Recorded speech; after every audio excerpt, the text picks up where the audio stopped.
Now here's some information that I think is super powerful that really no one talks about a lot about, but it absolutely will impact you and I as realtors. So from 1968 to 2000, average building in the country was we were adding 1.5 million new units in the country. That's a long history there, 1968 to 2000. From 2000 to 2010, that number dropped to about 1.28 million units. Okay. Then we had a big building boom during the, kind of the run up to the Great Recession, but then it collapsed and builders stopped building at all.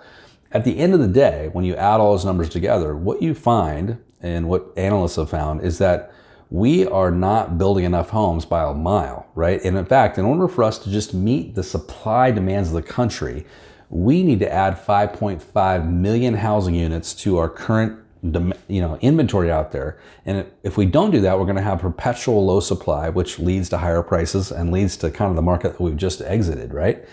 So in order to hit that level of building, what would need to happen? What would need to happen is starting right now in 2022, we would need to start building for the next 10 years. We would need to build 20 to 30% more homes than we did in 2021.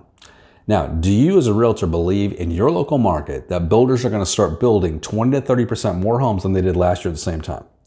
If you do not believe that, then you believe that we're going to have a perpetually undersupplied market, at least in the short term, probably the next 3, 4, 5 years.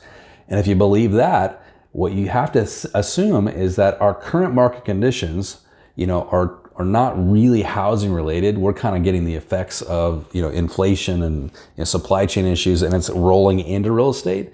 But once those issues have somewhat resolved over the next couple of years, what you're going to see is a return to normalcy with the market, and maybe a huge run up in the market, because we're going to go right back to our supply demand issues that we already had in this market.